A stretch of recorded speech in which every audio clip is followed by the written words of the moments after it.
नाज़रीन, Sindh children academy Khairpur में एकता तकरीब कोठाई हुई। वधीक तफ़सील खान मोहम्मद जी हिन रिपोर्ट में।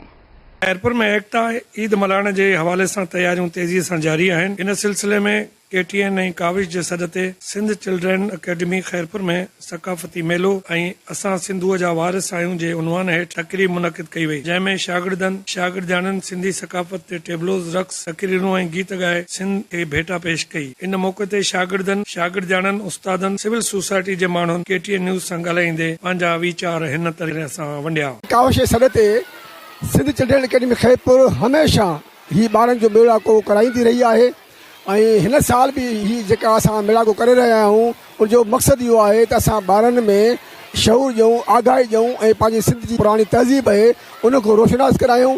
ॾिहाड़ो जॾहिं मल्हाइण जी शुरूआति थी त इहो KTN ई हो जे पहिरियों दफ़ो हिन ॾिहाड़े खे मल्हाइण जो अज़म कयो ऐं पोइ उहो मुसलसल मल्हाइजे पियो।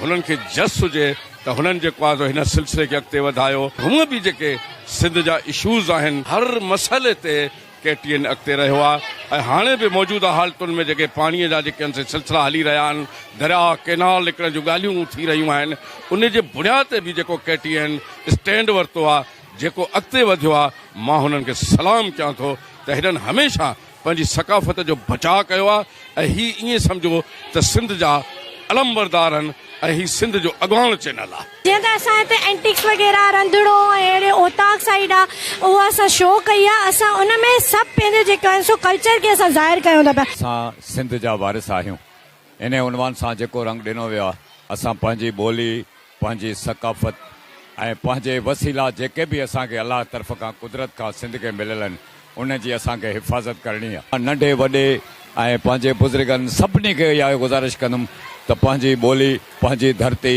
पंहिंजे सिंध जे वसीलनि जी हिफ़ाज़त कनि। सकाफ़त जो ॾिहाड़ो मल्हाइण जो जेको बुनियादु हुई काविश ऐं KTN विधो हुयो। हक़ीक़त इहा आहे त हीउ अॼोके दौर जो जेको ॿारु डिजिटल दुनिया ऐं आर्टिफिशियल इंटेलिजेंस जी दुनिया जो जेको ॿारु आहे उनखे पंहिंजी सकाफ़त, तहज़ीब, पंहिंजे कल्चर, पंहिंजे हीरोज़ सां रोशनास कराइण में अहिड़े क़िस्म जूं तक़रीबूं तमामु घणी अहमियत रखनि थियूं। ऐं मां इहो ई चवंदसि त जेको आहे हे बि एॾो सुठो डेकोरेट थियल आहे असांजो स्कूल, जीअं सिंधी सकाफ़त खे प्रेज़ेंट थो करे।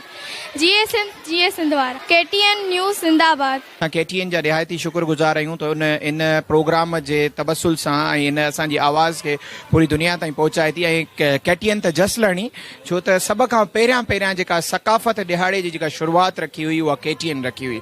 सो KTN जे तवसुल सां तमामु पूरे पाकिस्तान, पूरी दुनिया में रहंदड़ सिंधी भाइरनि खे सकाफ़त जो ॾिहाड़ो मुबारक हुजे। इंशाल्लाह KTN ऐं कावश जो हमेशह असां उम्मीद आहे तामुन रहंदो ऐं इहो कल्चर डे हमेशह सेलिब्रेट थींदो रहंदो। इन जो मक़सदु इहो ई आहे त सिंध जे नए नस्ल खे सिंध जी तहज़ीब, सिंध जी सकाफ़त खां आगाही करणु, सिंध जी तहज़ीब खां सिंध जी नई नस्ल खे राब्तो रखणु। असांजे इदारे वारनि इलाही महिनत करे इलाही सिंधी सकाफ़त जूं शयूं, इलाही जीअं रिलियूं, पिंडियूं वग़ैरह सजायूं आहिनि, जीअं असां सिंध जे नए नस्ल खे इहो ॾेखारे सघूं त सिंध कहिड़ी अज़ीम क़ौम आहे। असांजो मुल्क, असांजी सिंध, असांजो सॼो तबिको उहो तरक़ी करे। जीअं तव्हांखे ख़बर आहे असांजे स्कूल में हर साल सकाफ़त जो ॾींहुं मल्हायो वेंदो आहे। असांजे स्कूल खे मुख़्तलिफ़ शयुनि सां सजायो वेंदो आहे। हिन जशन खे इलाही ख़ुशियुनि सां, धूमधाम सां मल्हाईंदा आहियूं। जीअं त तव्हांखे ख़बर आहे त हे ॾींहुं अहिड़ो ॾींहुं आहे जंहिं ॾींहं ते सभु सिंधी माण्हू गॾु थी करे जशन मल्हाईंदा आहिनि।